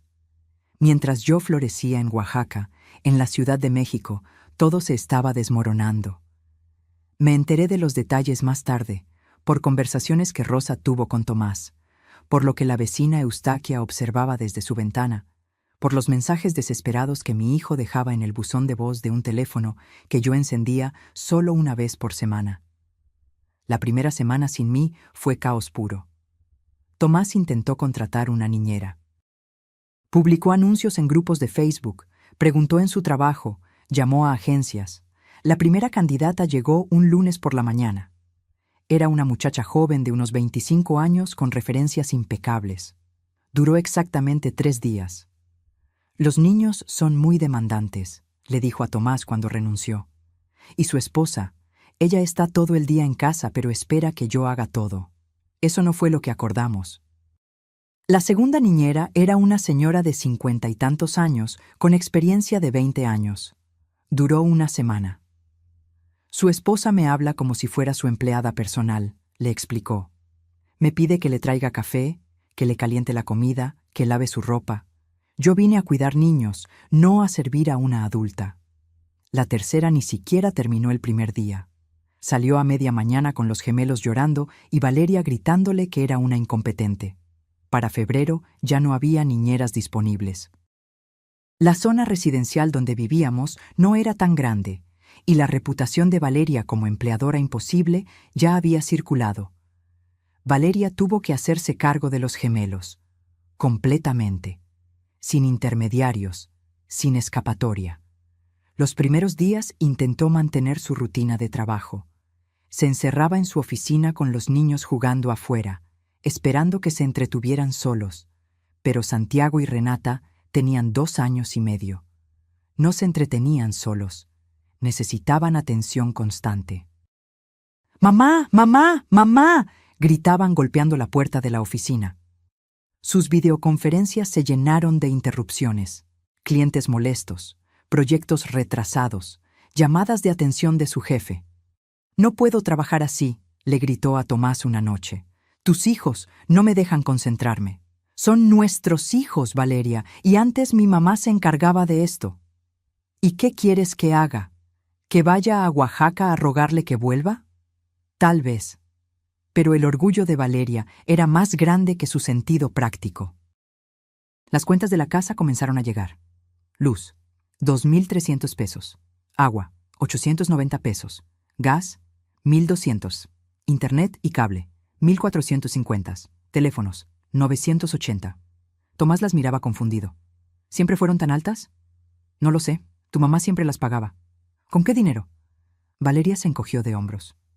Con su pensión, supongo. Lo que no sabían es que yo no solo pagaba servicios. Pagaba el agua embotellada que se tomaban a diario, los pañales de los gemelos cuando se acababan entre semana, las medicinas cuando se enfermaban de madrugada, el gas extra cuando se terminaba y tenían visitas, los detergentes especiales que Valeria exigía para la ropa de los niños, pequeños gastos que sumados llegaban fácilmente a 4.000 o 5.000 pesos mensuales de mi bolsillo. Sin mí, esos huecos financieros se hicieron evidentes. «Necesitamos ajustar el presupuesto», anunció Tomás una noche mientras cenaban comida para llevar por 5ª vez en la semana. Valeria lo miró con fastidio. «¿Ajustar cómo? Ya no salimos, ya no hacemos nada. Esta casa se ha convertido en una cárcel». Pues así se sentía mi mamá los últimos 3 años. Esa frase provocó una pelea que duró hasta las 2 de la mañana. Los gemelos notaban la tensión. Santiago, que siempre había sido alegre, se volvió irritable. Hacía berrinches por cualquier cosa. Renata dejó de dormir bien. Despertaba llorando pidiendo a su Huela. «¿Dónde está Huela?», preguntaba cada mañana. «Huela está de viaje», respondía Valeria con impaciencia. «¿Cuándo vuelve?» «No sé, Renata. Pregúntale a tu papá». Un sábado de marzo, Tomás encontró a Valeria llorando en la cocina. La casa era un desastre, juguetes regados por toda la sala, trastes sin lavar desde el día anterior, montañas de ropa sin doblar en el sillón. «No puedo más», sollozaba. «No puedo con todo. No puedo con los niños, con la casa, con el trabajo. Tu madre hacía que se viera fácil. Porque le dábamos todo el trabajo a ella». «¿Y qué querías? ¿Que le pagáramos?» «Sí, Valeria, exactamente eso. Deberíamos haberle pagado. O mejor aún, deberíamos habernos mudado hace 3 años como dijimos que haríamos». Valeria se limpió las lágrimas con rabia. «¿Y ahora qué? ¿Me vas a echar la culpa de todo?» «No es culpa, Valeria, es realidad. Abusamos de mi mamá, los dos, y ella se cansó». Las peleas se hicieron rutina. Discutían por dinero, por quién cuidaba a los niños, por quién limpiaba, por quién cocinaba. Todo lo que yo hacía silenciosamente ahora era campo de batalla. Los mensajes de Tomás en mi buzón se volvieron más desesperados. «Mamá, por favor, necesitamos hablar. No sé cómo lo hacías. Los niños me preguntan por ti todos los días. Valeria y yo no paramos de pelear. Creo que esto está destruyendo nuestro matrimonio. ¿Puedes al menos decirme qué hice mal? Necesito entenderlo». Rosa me mostraba los mensajes. «¿Vas a contestarle?» «Todavía no. Necesita tocar fondo». «Ya está bastante abajo, hermana». «Pero no ha entendido. Sigue pensando que el problema es que yo no estoy. No entiende que el problema es cómo me trataron cuando estaba». En abril, 3 meses después de mi partida, Tomás finalmente hizo algo que no había hecho en años. Se tomó una semana de vacaciones para quedarse en casa. Quería entender. Quería vivir lo que yo había vivido. Lunes. Los gemelos lo despertaron a las 5:30 a.m. Para las 9:00 a.m. ya estaba agotado. Había cambiado 4 pañales, preparado 2 desayunos que terminaron en el piso, separado 3 peleas y limpiado jugo derramado en el sillón. Martes. Santiago se enfermó del estómago. Vómito por todos lados, ropa que lavar cada hora. Renata contagiándose para el miércoles. Miércoles. 2 niños enfermos, llorando al mismo tiempo. Valeria encerrada en su oficina porque tenía una presentación importante. Tomás corriendo entre ambos, sin saber a quién atender primero. Jueves. Los niños mejor, pero la casa era zona de desastre. Montañas de ropa sucia, trastes que se habían acumulado, baños que necesitaban limpieza profunda. Viernes. Tomás intentó cocinar algo saludable para los niños. Quemó el arroz, Santiago escupió las verduras, Renata solo quería nuggets. Terminaron comiendo cereal para la cena. Sábado por la noche, Tomás se sentó en el piso de la sala con la espalda contra el sillón. Los gemelos finalmente dormidos, Valeria en la regadera, la casa en silencio, y lloró. Lloró porque entendió. Entendió que yo había hecho eso todos los días durante 2 años completos, sin queja, sin descanso, sin agradecimiento. Entendió que no lo había dejado por capricho o berrinche, lo había dejado por supervivencia. El domingo por la mañana, sin avisarle a Valeria, compró un boleto de autobús a Oaxaca. Rosa me llamó. Viene en camino. Lo sé. ¿Estás lista? Más que nunca. Porque después de 3 meses de paz, de cerámica, de construirme de nuevo, finalmente estaba lista para enfrentar a mi hijo, pero no como la madre sumisa que había sido, como la mujer que había aprendido a valorarse. Cuando mi hijo finalmente me escuchó, Tomás llegó a Oaxaca un domingo por la tarde. Rosa me avisó desde la planta baja. Ofelia, está aquí. Me miré al espejo de mi cuarto. La mujer que me devolvió la mirada era diferente a la que había huido en Navidad. Tenía color en las mejillas. El cabello blanco brillaba limpio y bien cortado, gracias a Socorro, que me había llevado con su estilista. Mis ojos ya no cargaban esas ojeras profundas.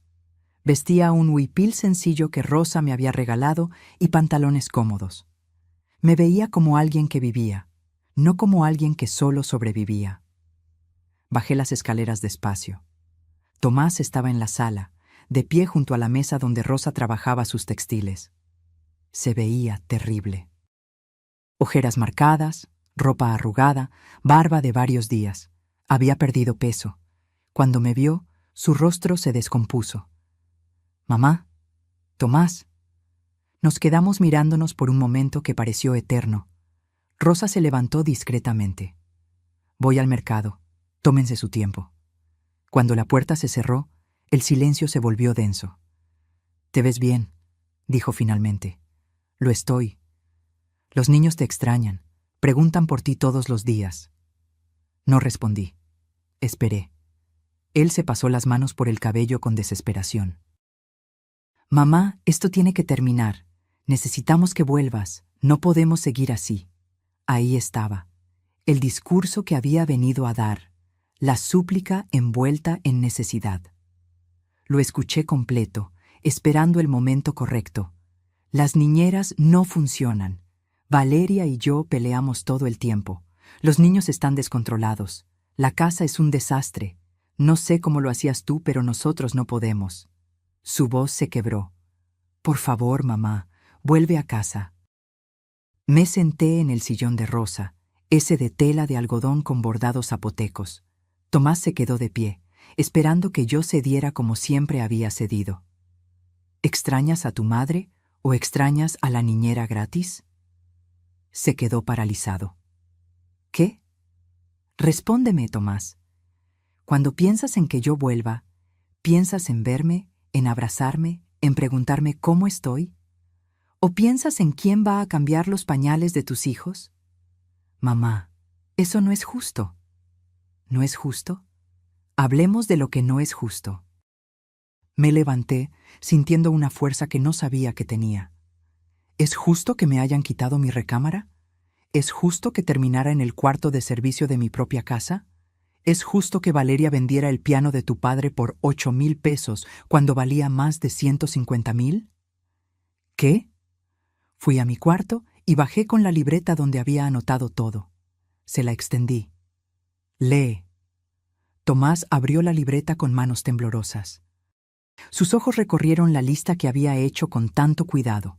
Piano de Palisandro, vendido por 8,000, valor real, 150,000.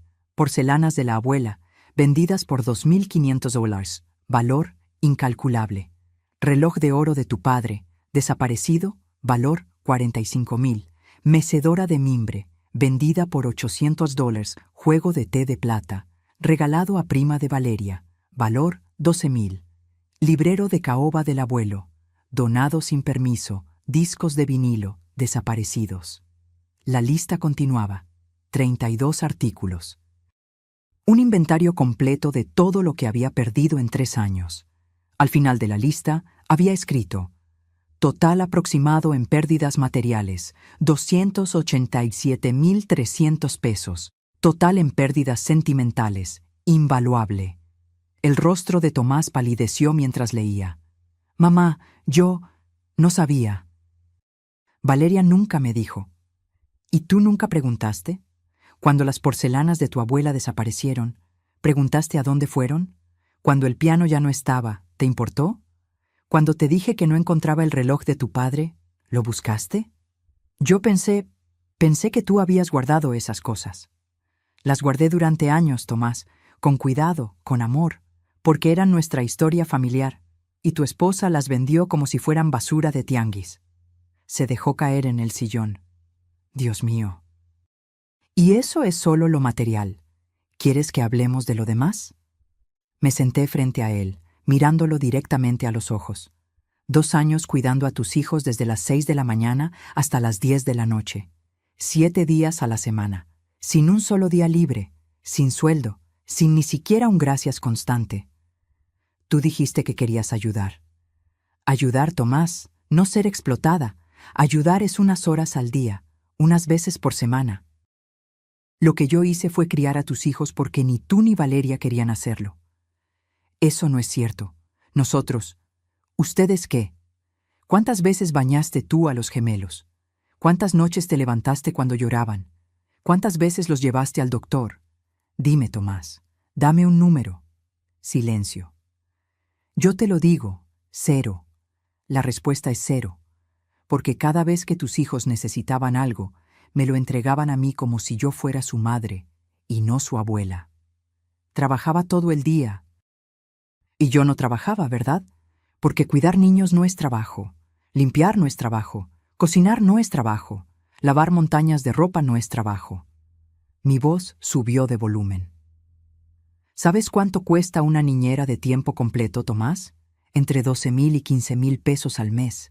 Yo hice eso gratis durante 2 años, 24 meses. Esos son 300,000 pesos que me debían. Hizo cuentas mentalmente. Su rostro se descompuso aún más. Y aún así, continué, aún así podría haberlo sobrellevado si al menos me hubieran tratado con respeto. Pero me hicieron invisible en mi propia casa. ¿Recuerdas mi cumpleaños hace 4 meses? ¿Tu cumpleaños? Empezó, confundido. Valeria organizó una reunión familiar, en mi casa. Presentó a su madre como la invitada de honor. Yo serví toda la noche como si fuera la empleada. Y cuando pensé que nadie me escuchaba, oí a tu esposa decirle a su prima: «Pobre, ya no sirve para mucho, pero ayuda con los niños». Tomás cerró los ojos. «Mamá, ya no sirvo para mucho». Esas fueron sus palabras. Y tú nunca me defendiste, nunca me protegiste, nunca me viste. Las lágrimas comenzaron a rodar por las mejillas de mi hijo. Lo siento. Dios, mamá, lo siento tanto. ¿Qué es lo que sientes exactamente? ¿Que me fui? ¿O cómo me trataron? Todo. Siento todo. Se limpió la cara con las manos. Tienes razón. En todo. Fuimos egoístas. Yo fui egoísta. Dejé que Valeria tomara control de tu casa y no dije nada. Dejé que te quitaran tu espacio y pensé que estabas bien porque nunca te quejabas. Me quejé, Tomás, muchas veces. Pero me callabas. Me decías que no exagerara, que no hiciera drama, que entendiera. Lo sé. Y estuvo mal. Todo estuvo mal. Se arrodilló frente a mí, algo que no hacía desde que era niño. Mamá, perdóname. Por favor. Perdóname por no verte, por no escucharte, por dejarte sola en Navidad, por todo. Lo miré. Realmente lo miré. Vi a mi hijo adulto llorando como cuando era pequeño y se caía de la bicicleta. Vi al hombre que crié, que eduqué, que amé con cada fibra de mi ser. Pero también vi al hombre que había permitido que me destruyeran. Tu perdón lo acepto, Tomás, porque eres mi hijo y te amo. Pero eso no significa que las cosas volverán a ser como antes. ¿Qué quieres decir? Respiré profundo. Quiere decir que si quiero volver a ser parte de tu vida, será en mis términos. No en los de Valeria, no en los tuyos, en los míos. ¿Qué necesitas? Primero, necesito que entiendas que esa casa es mía, solo mía. Las escrituras están a mi nombre. Tu padre y yo la pagamos. Ustedes han vivido ahí 3 años sin pagar renta, sin pagar servicios completos, sin contribuir realmente. Asintió, esperando. Hablé con un abogado antes de irme. Esa casa se puede rentar en 25,000 pesos mensuales fácilmente.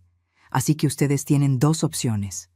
Rentan la casa oficialmente por 22,000 pesos al mes con contrato legal, o se mudan y yo busco otros inquilinos. 22,000, calculaba mentalmente. Es un precio justo, Tomás, menos de lo que vale en el mercado, pero ya no vivirán gratis a mis costillas. Está bien, lo haremos, firmaré lo que sea necesario. Segundo, continué, yo me quedo en Oaxaca. Aquí tengo mi vida ahora, tengo mis clases de cerámica, tengo amigas, tengo paz. Su rostro se descompuso. ¿No vas a volver? Los visitaré una vez al mes, como abuela, no como niñera. Llegaré, abrazaré a mis nietos, pasaré tiempo de calidad con ellos, y me iré. El resto del tiempo, ustedes se encargan de ser los padres que eligieron ser. Pero los niños te necesitan. Los niños necesitan a sus padres, y sus padres necesitan aprender a serlo. Tomás lloró en silencio. No era llanto de manipulación, era llanto de alguien que finalmente entendía la magnitud de lo que había perdido. ¿Hay algo más?, preguntó con voz ronca. Sí, una última cosa. Valeria y tú necesitan terapia de pareja, y probablemente terapia individual, porque lo que vi en esos 3 años no era un matrimonio saludable. Era una sociedad tóxica donde yo era el pegamento que mantenía todo unido. Asintió. Lo haremos. Y Tomás, mi voz se suavizó, si realmente quieres que volvamos a tener una relación, necesitas trabajar en ti. Necesitas aprender a poner límites, necesitas aprender a ver a las personas que amas antes de que desaparezcan. Lo haré, mamá, lo prometo. Lo abracé entonces, porque seguía siendo mi hijo, porque lo amaba, pero ya no desde la abnegación ciega que me había destruido. Lo amaba desde un lugar de respeto propio, y esa era la diferencia que cambiaba todo. ¿Cómo recuperé mi dignidad? 2 semanas después de la visita de Tomás, el licenciado Mendoza viajó a la Ciudad de México con los contratos listos. Rosa me llamó por videollamada para que pudiera presenciar la firma desde Oaxaca. Tomás y Valeria estaban sentados en la mesa del comedor de mi casa. Valeria tenía los brazos cruzados y una expresión que mezclaba furia con impotencia. Tomás se veía resignado, pero también aliviado, como si finalmente hubiera claridad después de meses de caos. «Señora Valeria, señor Tomás», comenzó el licenciado con tono profesional. «Este es un contrato de arrendamiento estándar. La propiedad, ubicada en calle Jacarandas, 342, Colonia San Ángel, se rentará por la cantidad de 22,000 pesos mensuales. El pago debe realizarse los primeros 5 días de cada mes, mediante transferencia bancaria a la cuenta que aparece en el anexo. Valeria lo interrumpió. Esto es ridículo. Es la casa de la familia. El licenciado no se inmutó. Es la propiedad de la señora Ofelia Reyes, según consta en las escrituras públicas. Ustedes han residido aquí como huéspedes los últimos 3 años. Este contrato formaliza su estancia y protege los derechos de ambas partes. ¿Y si no firmamos?, preguntó Valeria desafiante. Entonces la señora Ofelia iniciará un proceso legal de desalojo. Como propietaria, está en todo su derecho. El proceso toma aproximadamente 90 días. Durante ese tiempo, ustedes tendrían que buscar otra vivienda. Y Tomás puso su mano sobre la de Valeria. Vamos a firmar. ¿Perdón? Tiene razón, Valeria. Es su casa. Siempre lo fue. Hemos vivido aquí gratis demasiado tiempo. Esto es justo. Valeria lo fulminó con la mirada, pero Tomás ya había tomado la pluma. Firmó en cada página marcada, sus iniciales firmes y claras. Después de un largo silencio tenso, Valeria también firmó, aunque cada trazo parecía causarle dolor físico. «Excelente», dijo el licenciado guardando las copias. «Una copia para ustedes, una para la señora Ofelia y una para el archivo notarial. El primer pago vence el 5 de mayo. ¿Alguna pregunta?» «¿Y qué pasa con las reparaciones?», preguntó Tomás. «El calentador está fallando». Según el contrato, reparaciones menores son responsabilidad del inquilino. Reparaciones mayores, de la propietaria. Pueden enviar un reporte formal y se evaluará cada caso. Cuando el licenciado se fue, escuché a través del teléfono de Rosa cómo Valeria explotó. ¿Estás contento? Tu madre nos convirtió en inquilinos, en nuestra propia casa. Nunca fue nuestra casa, Valeria. Era de ella, y la tratamos tan mal que prefirió irse a vivir a otra ciudad que seguir aquí con nosotros. Eres un débil. Siempre lo has sido. Primero con tu madre, ahora con esto. Y tú eres una aprovechada que vendió las pertenencias de mi familia como si fueran chatarra. ¿150,000 pesos, Valeria? ¿Vendiste el piano de mi padre por 8,000 cuando valía 150,000? El silencio que siguió fue elocuente. «No sabía», empezó ella. «Claro que sabías. Por eso nunca me dijiste cuánto te dieron. Por eso desapareció el reloj de oro. Por eso todo lo que tenía valor se fue evaporando mientras tú redecorábamos con basura de IKEA». Escuché pasos, una puerta azotándose. Tomás suspirando profundamente. Rosa colgó poco después. «¿Escuchaste todo?» «Suficiente». «¿Cómo te sientes?» «Victoriosa». Y lo decía en serio. El primer pago llegó el 3 de mayo. 22,000 pesos depositados puntualmente en mi cuenta. Más mi pensión de 12,000 sumaban 34,000 pesos mensuales. Con ese ingreso no solo podía vivir dignamente, podía prosperar. Aumenté mis clases de cerámica a 3 veces por semana. Compré un torno pequeño para practicar en casa de Rosa. El maestro Aurelio me invitó a participar en un mercado artesanal que se organizaba cada domingo en el Zócalo. Tus piezas tienen algo especial, Ofelia. La gente conecta con ellas. Tenía razón. Cada domingo vendía entre 3 y 5 piezas. Cuencos, tazas, platos pequeños. Nada muy elaborado, pero cada uno hecho con cuidado y amor. El dinero extra lo guardaba. Ya tenía un plan. En junio, Tomás cumplió su palabra de visitarme una vez al mes. Llegó con los gemelos un sábado por la mañana. Había rentado un auto y manejado las 5 horas desde la Ciudad de México. Cuando Santiago y Renata me vieron, corrieron hacia mí gritando, «¡Huela! ¡Huela!». Los abracé con una intensidad que me sorprendió. Los había extrañado. Pero era un extrañar sano, de abuela que ama, no de esclava que sirve. «Los extrañé tanto», les dije cubriendo sus caritas de besos. Pasamos el día juntos. Los llevé al mercado donde les compré juguetes de madera tallada. Comimos tlayudas en un puesto que Rosa recomendó. Los llevé a mi taller de cerámica donde el maestro Aurelio les dio arcilla para que moldearan lo que quisieran. Renata hizo una serpiente deforme. Santiago, un círculo con hoyos que insistió era un queso. Ambos estaban llenos de barro y felicidad. «¿Ya no vives con nosotros, Güela?», preguntó Renata mientras comíamos nieve de leche quemada. «Ahora vivo aquí, mi amor, pero los visito. Y ustedes pueden visitarme también». «¿Por qué te fuiste?». Tomás intervino. «Porque Güela necesitaba su propio espacio, y papá fue tonto y no se dio cuenta a tiempo.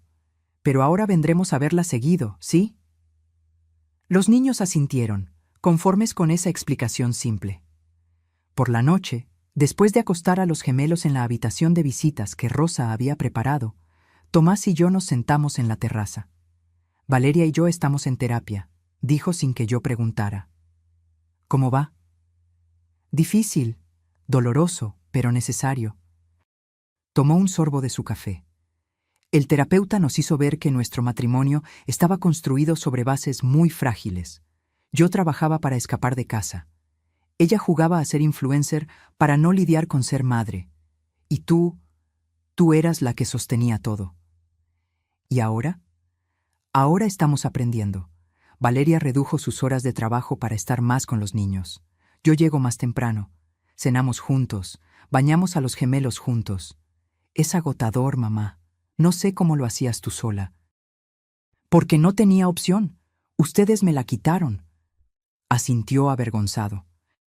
El terapeuta también sugirió que tal vez necesitemos terapia familiar, contigo incluida, cuando estés lista. Tal vez, eventualmente. ¿Nos perdonarás algún día? Lo miré. Mi hijo, mi único hijo, el niño que había criado, al que le había enseñado a caminar, a leer, a ser hombre de bien, el hombre que me había fallado pero que ahora intentaba enmendarlo. Ya los perdoné, Tomás, pero el perdón no significa olvidar. Significa que ya no cargo con el peso del resentimiento, que elegí mi paz sobre mi rabia. Gracias, mamá. Pero escúchame bien, nunca volveré a vivir así. Nunca volveré a hacerme invisible para que otros brillen. Nunca volveré a dar tanto de mí que no quede nada para mí misma. No te lo pediría. Te prometo que no. En julio recibí una llamada inesperada. Era Valeria. Ofelia.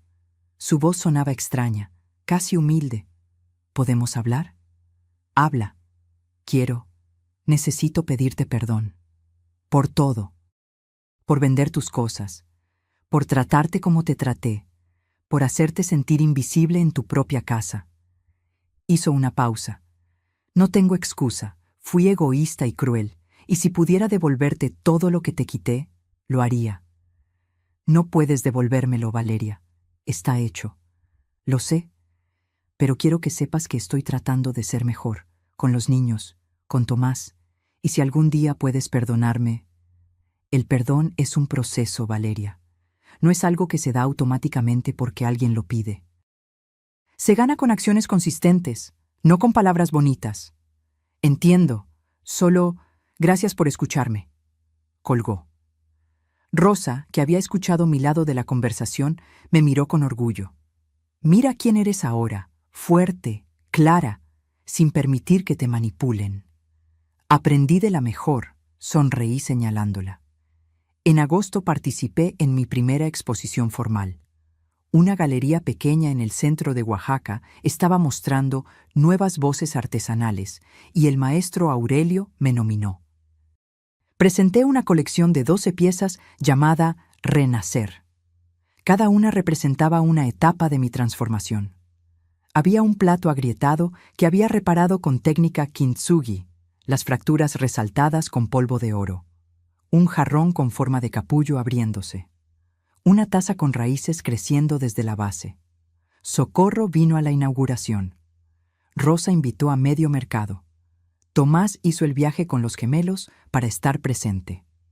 Mira, Santiago, le decía mostrándole mis piezas. Esto lo hizo tu abuela. Es un artista. Es bonito, dijo el niño con sincera admiración. Vendí 8 de las 12 piezas esa noche. El dinero no importaba tanto como lo que significaba. Alguien valoraba mi trabajo. Alguien consideraba que lo que yo creaba tenía valor suficiente para llevárselo a casa. Esa noche, de regreso en casa de Rosa, me senté en mi mecedora con una taza de té de manzanilla. La urna con las cenizas de Rodrigo estaba en mi buró, donde la guardaba siempre. «Lo logramos, amor», le susurré. Encontré mi camino de regreso a mí misma. Y mientras la ciudad antigua respiraba bajo las estrellas, mientras el olor a copal se filtraba por mi ventana, mientras las voces de Rosa y sus amigas se reían en la planta baja, sentí algo que no había sentido en años. Sentí que estaba exactamente donde debía estar. No en el cuarto de servicio de una casa que ya no me veía, sino en mi propio espacio, con mi propia vida, siendo finalmente yo misma. Porque a veces la justicia más dulce no es vengarse, es florecer. Reflexión final. Pasó un año completo desde aquella mañana de Navidad cuando desperté con un mensaje que cambió mi vida. Hoy tengo 69 años. Vivo en Oaxaca con mi hermana. Doy clases de cerámica 2 veces por semana a otras mujeres que, como yo, están redescubriéndose. Vendo mis piezas en el mercado artesanal. Visito a mis nietos una vez al mes y disfruto cada minuto con ellos porque ahora soy abuela, no madre sustituta. Tomás y Valeria siguen pagando la renta puntualmente. Siguen en terapia. Su matrimonio sobrevivió, aunque transformado. Los gemelos están aprendiendo que tener padres presentes es mejor que tener una abuela exhausta. ¿Me arrepiento de haberme ido? Ni un solo día, porque aprendí algo que toda mujer debería saber. Amarte a ti misma no es egoísmo. Es el acto más revolucionario que puedes hacer. Cuando dejas de prenderte fuego para mantener a otros calientes, descubres que tu propia luz es suficiente. Y esa luz, la que brilla desde el respeto propio, la dignidad recuperada y el valor de elegirte, es la que finalmente ilumina el camino de regreso a casa, a tu verdadero hogar, a ti misma. Si esta historia tocó tu corazón, déjame en los comentarios de dónde nos estás viendo. ¿Te ha pasado algo similar? ¿Conoces a alguien que necesite escuchar esto? Dale like, suscríbete para más historias de vida real y recuerda, nunca es tarde para elegirte, porque la verdadera riqueza no está en lo que posees, sino en lo que no permites que te quiten, y lo más valioso que tienes eres tú.